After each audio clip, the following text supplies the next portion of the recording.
80 tahun Indonesia merdeka. 80 tahun itu bukan waktu sebentar. Itu bisa berarti satu rentang hidup manusia. Dari bayi, remaja, dewasa, sampai menjadi orang tua yang seharusnya sudah matang dan bijaksana.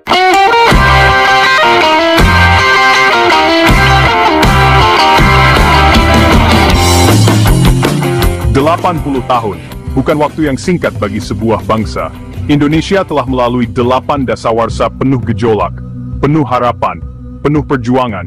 Since proklamasi dikumandangkan di tahun 1945, negeri ini telah dipimpin oleh 8 presiden: Soekarno, Soeharto, Habibie, Abdurrahman Wahid, Megawati, Susilo Bambang Yudhoyono, Joko Widodo, Prabowo. Masing-masing datang dengan cerita visi gayanya sendiri. Mereka adalah nahkoda yang membawa kapal besar bernama Indonesia mengarungi samudra sejarah. Setiap era adalah sebuah babak. Setiap pemimpin meninggalkan jejak yang membentuk wajah Indonesia hari ini. Perjalanan ini adalah kisah tentang jatuh dan bangun, kisah tentang tawa dan air mata sebuah bangsa besar yang terus mencari bentuk terbaiknya. Kisah 80 tahun ini bukanlah sekadar cerita tentang para presiden. Ini adalah cermin dari perjalanan kita semua sebagai rakyat Indonesia. Kisah Indonesia merdeka dimulai dari sosoknya, Soekarno, sang proklamator. Dengan suara lantang, ia membacakan teks proklamasi pada 17 Agustus 1945. Momen itu bukan akhir, tapi awal dari perjuangan yang sesungguhnya. Soekarno adalah simbol perlawanan. Ia membakar semangat rakyat untuk mempertahankan kemerdekaan dari agresi militer Belanda. Revolusi fisik menjadi ujian pertama bagi republik yang baru lahir. Visi Soekarno sangat jelas membangun bangsa yang berdaulat dan berdikari. Bangsa yang berdiri di atas kaki sendiri. Ia memperkenalkan Pancasila sebagai dasar negara, menyatukan ratusan suku bangsa dalam satu rumah besar bernama Indonesia. Di panggung dunia, Soekarno tampil sebagai orator ulung.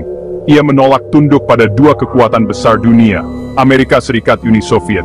Ia menggagas politik luar negeri bebas aktif. Setelah gejolak di akhir era Soekarno, muncullah Soeharto. Ia datang dengan janji yang berbeda. Bukan lagi retorika revolusi, melainkan janji stabilitas dan pembangunan. Era yang dikenal sebagai Orde Baru pun dimulai. Visi Soeharto sangat praktis, fokus pada pembangunan ekonomi. Ia ingin rakyat bisa makan, sekolah, dan hidup lebih baik. Trilogi pembangunan menjadi mantranya, stabilitas nasional yang dinamis. Trilogi pembangunan, pertumbuhan ekonomi yang tinggi. Trilogi pembangunan, pemerataan pembangunan. Soeharto membuka pintu bagi investasi asing. Ia juga memprioritaskan sektor pertanian. Hasilnya, Indonesia berhasil mencapai swasembada beras. Pembangunan di era Orde Baru memang terasa nyata. Jalan-jalan dibangun, sekolah-sekolah didirikan di pelosok desa, puskesmas hadir untuk melayani kesehatan masyarakat. Namun, stabilitas itu harus dibayar dengan harga yang sangat mahal. Orde Baru adalah rezim yang otoriter, kebebasan berpendapat dibungkam. Siapapun yang berani mengkritik pemerintah akan berhadapan dengan aparat keamanan. Pelanggaran hak asasi manusia terjadi di berbagai tempat. Selain itu, praktik korupsi. Pembangunan ekonomi yang terjadi ternyata tidak merata. Pada Mei 1998, Soeharto akhirnya lengser dari kursi kepresidenan. Lengsernya Soeharto membawa sosok tak terduga ke puncak kekuasaan, B.J. Habibie. Wakil presiden yang sebelumnya dikenal sebagai seorang teknokrat jenius. Banyak yang meragukan kemampuannya memimpin di tengah krisis. Namun, Habibie bergerak cepat. Ia sadar bahwa tuntutan utama rakyat adalah reformasi demokrasi. Visinya adalah membawa Indonesia keluar dari krisis dan meletakkan fondasi demokrasi yang kokoh. Masa pemerintahannya sangat singkat, hanya 17 bulan. Tetapi dalam waktu sesingkat itu, ia membuat gebrakan-gebrakan fundamental yang mengubah wajah politik Indonesia untuk selamanya. Ia adalah pembuka gerbang reformasi. Salah satu kebijakan paling fenomenal dari Habibie adalah memberikan kebebasan pers. Keran yang selama 32 tahun ditutup rapat oleh Orde Baru, tiba-tiba dibuka lebar. Rakyat bebas berbicara, mengkritik, dan menyuarakan pendapat tanpa rasa takut. Habibie juga membebaskan para tahanan politik. Setelah Habibie, Indonesia memiliki presiden keempat yang unik dan penuh warna, Abdurrahman Wahid, atau yang akrab disapa Gus Dur. Seorang kiai intelektual, tokoh pluralisme. Pilihnya Gus Dur adalah sebuah kejutan politik. Namun, ia berhasil menjadi figur kompromi di tengah parlemen yang terbelah. Visi Gus Dur adalah membangun Indonesia yang adil, terbuka, menghargai keberagaman. Ia ingin merangkul semua kelompok, terutama kaum minoritas yang selama Orde Baru sering terpinggirkan. Humor dan gayanya yang santai menjadi ciri khas kepemimpinannya. Gus Dur membuat kebijakan-kebijakan yang sangat simbolis namun mendalam. Ia mencabut larangan perayaan Imlek bagi komunitas Tionghoa. Ia juga mengakui Konghucu sebagai salah satu agama resmi di Indonesia.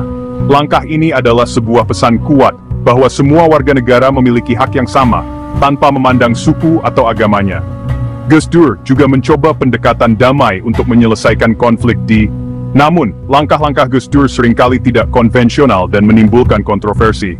Kurang dari 2 tahun, ia dimakzulkan oleh MPR. Ia adalah penjaga semangat pluralisme di masa transisi yang rawan. Setelah Gus Dur dimakzulkan, wakilnya, Megawati Soekarnoputri, naik menjadi presiden kelima. Ia adalah putri dari sang proklamator, Soekarno.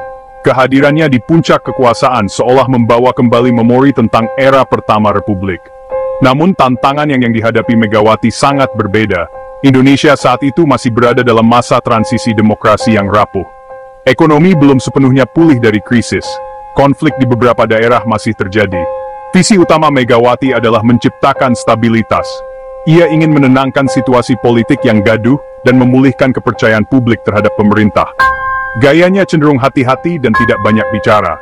Di bawah kepemimpinannya, situasi ekonomi perlahan membaik. Kurs rupiah menjadi lebih stabil. Utang negara kepada IMF berhasil dilunasi lebih cepat dari jadwal. Pemerintahannya fokus pada program-program yang bersifat pemulihan dan konsolidasi. Salah satu pencapaian penting di eranya adalah peletakan dasar bagi pemberantasan korupsi. Megawati juga berhasil menyelenggarakan pemilu 2004, yang merupakan pemilihan presiden secara langsung pertama dalam sejarah Indonesia. Pemilu 2004 mengantarkan Susilo Bambang Yudhoyono, SBY, sebagai presiden ke-6. Ia adalah presiden pertama yang dipilih langsung oleh rakyat. Kemenangannya membawa harapan baru. SBY yang berlatar belakang militer dan dikenal santun, menjanjikan pemerintahan yang lebih baik, lebih bersih, dan lebih sejahtera. Ia memimpin selama 2 periode, total 10 tahun. Ini adalah satu dekade yang relatif stabil dan damai dalam sejarah Indonesia modern. Visinya adalah membangun Indonesia yang aman, adil, demokratis, dan sejahtera. Selama 10 tahun kepemimpinannya, Indonesia menikmati pertumbuhan ekonomi yang cukup stabil, bahkan di tengah krisis keuangan global pada tahun 2008. Pendapatan per kapita masyarakat meningkat. Program-program bantuan sosial seperti bantuan langsung tunai (BLT) diluncurkan untuk membantu masyarakat miskin. Di bidang perdamaian, prestasi terbesarnya adalah penyelesaian konflik di Aceh. Perjanjian Damai Helsinki yang ditandatangani pada tahun 2005 berhasil mengakhiri konflik bersenjata yang telah berlangsung selama puluhan tahun. Di panggung internasional, peran Indonesia juga semakin diakui. Era baru dimulai pada tahun 2014 dengan terpilihnya Joko Widodo, Jokowi. Ia adalah presiden pertama yang tidak berasal dari elit politik atau militer Jakarta. Pengusaha mebel mantan wali kota Solo Gubernur DKI Jakarta memberikan harapan akan adanya gaya kepemimpinan yang berbeda. Jokowi datang dengan citra merakyat dan fokus pada kerja nyata. Visi, membangun Indonesia dari pinggiran, fokus pada pembangunan infrastruktur. Ia percaya bahwa konektivitas adalah kunci untuk pemerataan ekonomi dan persatuan bangsa. Selama 2 periode kepemimpinannya, wajah Indonesia berubah secara fisik. Ambisi Jokowi dalam membangun infrastruktur sangat besar. Jalan tol dibangun Jawa-Sumatera, pelabuhan baru didirikan, bandara baru didirikan, bendungan raksasa dibangun. Di Papua, jalan Trans Papua mulai terwujud. Pembangunan ini bertujuan untuk menurunkan biaya logistik dan meratakan harga barang. Selain infrastruktur, program-program kesejahteraan sosial, namun, pembangunan besar-besaran ini juga menuai banyak pro dan kontra. Salah satu kritik utama adalah soal utang negara. Pemerintah menambah utang luar negeri secara signifikan. Selain itu, Jokowi juga dikritik karena dianggap terlalu dekat dengan kelompok pengusaha besar atau oligarki. Demokrasi dinilai mengalami kemunduran. Pada tahun 2024, estafet kepemimpinan beralih ke tangan Prabowo Subianto, Presiden ke-8 Indonesia. Setelah beberapa kali mencoba dalam pemilihan presiden sebelumnya, ia akhirnya berhasil menduduki kursi nomor 1 di Republik ini. Era kepemimpinannya masih sangat awal. Masyarakat masih menanti dan bertanya-tanya, ke arah mana kapal besar Indonesia akan ia bawa berlayar. Prabowo, dengan latar belakang militer yang kuat, menjanjikan kelanjutan dari program-program presiden sebelumnya, sekaligus membawa visi baru tentang kedaulatan bangsa. Harapan dan pertanyaan besar menyelimuti awal pemerintahannya. Visi utama yang sering digaungkan Prabowo adalah kedaulatan. Kedaulatan di bidang pangan, kedaulatan di bidang energi, kedaulatan di bidang pertahanan. Ia ingin Indonesia tidak lagi bergantung pada impor untuk kebutuhan-kebutuhannya. Program makan siang gratis untuk anak sekolah menjadi salah satu janji kampanyenya yang paling populer, sebuah upaya untuk meningkatkan gizi generasi penerus, sekaligus menggerakkan ekonomi lokal. Di bidang pertahanan, ia berambisi untuk memodernisasi alat utama sistem persenjataan, alutsista, agar Indonesia disegani di kawasan. Di tengah ketegangan geopolitik global, visinya tentang Indonesia yang kuat dan mandiri terasa sangat relevan. Namun, seperti setiap pemimpin baru, Prabowo juga menghadapi banyak tantangan dan keraguan. Salah satu pertanyaan terbesar adalah bagaimana ia akan menyeimbangkan antara pendekatan nasionalistiknya, bagaimana ia akan mengelola utang negara yang sudah besar, sambil menjalankan program populisnya yang membutuhkan biaya sangat tinggi. Selain itu, masa lalunya yang terkait dengan isu hak asasi manusia masih menjadi bayang-bayang yang diperbincangkan oleh sebagian kalangan masyarakat sipil. Menjaga ruang demokrasi dan kebebasan sipil akan menjadi salah satu ujian penting bagi pemerintahannya.